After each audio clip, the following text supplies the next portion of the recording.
Alam niyo, napakatalino talaga nito ni PBBM, 'no. Hindi siya nagpatawag ng special session, pero itinaon niya po sa June 12.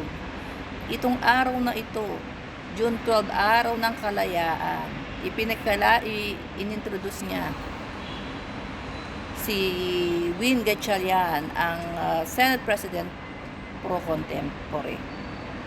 So, talino ng tao na ito. May ibang diskarte sa buhay.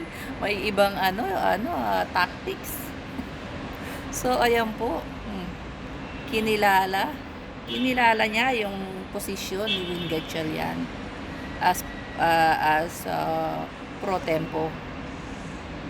SP pro tempo.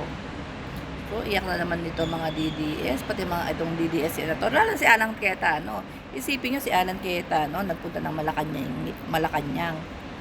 May paiyak-iyak, pakiusap pa yan, di ba? Na,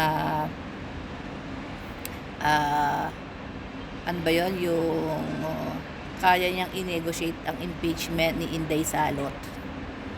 Kaya pwede niya daw i-negotiate yung impeachment ni Inday Salot basta panatiliin siyang Senate President. Diba? Ipagkakanulo pa yung kapwa niya Judas. Yung kapwa niya Judas, ipagkakanulo. Kaya daw i-negotiate yung impeachment basta panatiliin siyang Senate President at ina-arbor niya yung 3 senador na wag nang kantiin, wag galawin. Siguro kasama dyan si Marcolecta. Diba? Pero isa kasi dyan si Chis Escudero. Hindi ko lang alam kung sino yung dalawa. Pero sa paningin ko, isa dyan, si Jinggoy at saka si Marcolecta. Yan. Yung gusto niyang wag kantiin. Inisnab siya. Inisnab siya ni PBBM. Ingay ng balcony siya. Nasa main road kasi yung yung building. Tapos, kinausap niya pa si Win Gatchalian, hindi ba?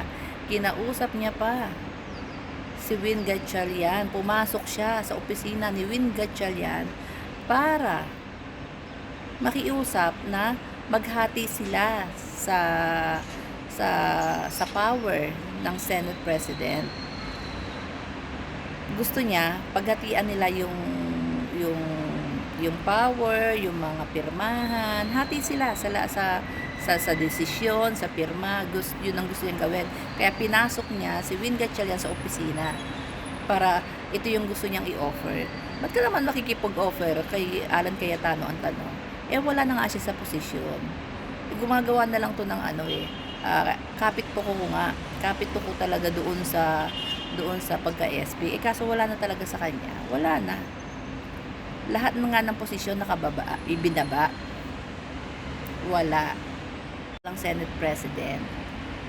Pro tempo meron. Si Win Gatchalian yun. Meron pang isa. Yung Chinese Friendship Day yata. Chinese Friendship Day, di ba?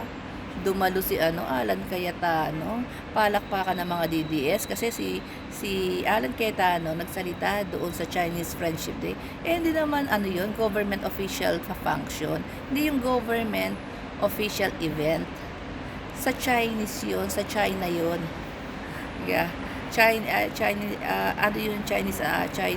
ambassador, di ba? Inimbitahan lang si FL Lisa doon. Siguro inimbitahan si PBBM kaso hindi dumalo. Si FL Lisa ang nagpunta. Andun si Alan Cayetano nagsalita. Sabi ng mga DDS, wala ka ngayon. Win Gatchalian. Mga gunggong, guest lang siya doon. Hindi siya guest doon as Senate President. Tapos nakita niyo ba yung video? Aba, sinusuyo si FL Lisa, binubulungan. Di ba nagulat si FL Lisa, bigla siyang tinabihan siya, mayroong binubulong. Diyos ko po, kawawa ang panutya, kapit ko po sa posisyon. Walang pumapansin, wala rin nangyari. Walang nangyari sa panliligaw niya. Nanligaw siya sa Malacanang, nanligaw siya kay Win Gatchalian, walang nangyari.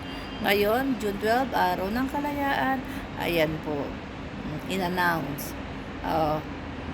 in-acknowledge ni PBBM si Win Gatchalian. So tapos ang laban, ang mga gunggong na DDS na natili pong mga bobo.